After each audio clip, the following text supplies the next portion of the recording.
ഒരു നേഴ്സിംഗ് കുടുംബത്തിൽ വരുന്ന ഒരു വ്യക്തിയാണ് ഞാൻ. അച്ഛനൊഴികെ ബാക്കി എല്ലാവരും എൻ്റെ വീട്ടിൽ നേഴ്സാണ്. അപ്പൊ ഞാൻ അവിടെ ചോദിക്കാൻ കാരണം, ഭരണപക്ഷത്തിരിക്കുന്ന ഒരു മന്ത്രി പങ്കെടുത്തൊരു പരിപാടിക്ക് മറുനാടൻ മലയാളി എന്നൊരു ചാനൽ മാത്രം റിപ്പോർട്ട് ചെയ്യാൻ വരുന്ന ഒരു ഖേദകരമായ അവസ്ഥ ഞങ്ങൾ ഇവിടെ നേരിട്ടിപ്പോ. അപ്പൊ ഞങ്ങൾക്ക് എത്രത്തോളം അവഗണന നേരിടുന്നത് നിങ്ങൾക്ക് എല്ലാവർക്കും മനസ്സിലായിട്ടുണ്ടാവും. നിങ്ങൾ ആരായാലും, ഇപ്പൊ ജിൻഡോ സാറായാലും ഉല്ലാസ് സാറായാലും ആരായാലും മുഖ്യധാരാ മാധ്യമങ്ങളിലെ സംവാദ മുഖങ്ങളാണ്, ഫ്രെയിമുകളാണ് ഞങ്ങൾക്ക് നന്നായിട്ട് അറിയാം. ഞാനും കോൺഗ്രസ്സുകാരനാണ്, ഞാൻ യൂത്ത് കോൺഗ്രസ്സുകാരനാണ്. ജിൻഡോ സാറിനെ കഴിഞ്ഞ തവണ കൂടെ പടവ് പരിപാടിയിൽ നമ്മൾ പങ്കെടുത്തപ്പോൾ കണ്ടിട്ടുണ്ട്.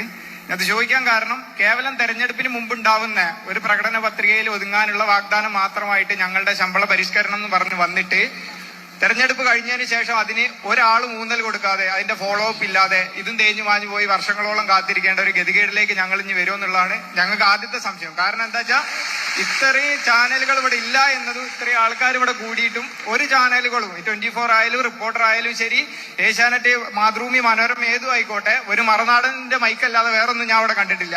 ഇത്രയും ചാനലുകൾ ഇവിടെ ഇല്ല എന്നുള്ളതിന് തന്നെ ഉത്തരമായ തെളിവാണ് ഞങ്ങളോട് നിങ്ങൾ കാണിക്കുന്ന അവഗണന. ഇവിടെ ആരൊക്കെ നന്മമരം ചരിഞ്ഞാലും ആരോഗ്യ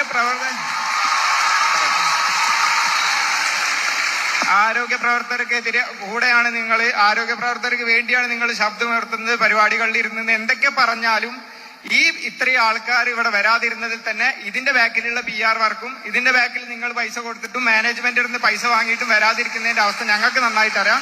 ഞങ്ങളെ പൊട്ടന്മാരാക്കാൻ നോക്കണ്ട. അപ്പൊ ആകെ പറയാനുള്ളത്, ഇപ്പോ ഇത് ഒരുപക്ഷെ ഭരണപക്ഷത്തിന് എതിരാവും എന്നതുകൊണ്ടായിരിക്കാം ഒരുപക്ഷെ ഈ പരിപാടികൾ ഇവിടെ ഒരു മാധ്യമ ശ്രദ്ധയിലേക്ക് എത്താത്തത്. കാരണം ഇത്രയും ആൾക്കാർ ആരോഗ്യരംഗത്തിന് എതിരായിട്ട് നിൽക്കുന്നുണ്ട് എന്ന് പറഞ്ഞാൽ അത് വലിയൊരു പ്രശ്നമാണല്ലോ. ഇത്രയും ആൾക്കാർ കൂടിയ പരിപാടി, അയ്യപ്പ സംഗമം നടന്നിട്ട് കൂടെ എത്ര ആൾ വന്നിട്ടില്ല, ഒഴിഞ്ഞു കിടക്കരുത് ചേർ. അപ്പൊ ഇത്രയും ആൾക്കാർ ഇവിടെ കൂടി എന്ന് പറഞ്ഞിട്ടുണ്ടെങ്കിൽ ഒരുപക്ഷെ നമ്മളെ സർക്കാരിനെതിരായി പോവോ എന്നതുകൊണ്ടായിരിക്കും ഒരുപക്ഷെ ഇത്ര ചാനലുകൾ, മുഖ്യധാര ചാനലുകളൊന്നും ഇതിലേക്ക് വരാത്തത് എന്ന് എനിക്കൊരു സംശയമുണ്ട്. പിന്നെ ഈ ചാനലുകളൊന്നും വരില്ല എന്ന ഒരു കാര്യത്തിന് അതിന്റെ ബേസിസിലാണ് ഞാൻ ചോദിക്കുന്നത്.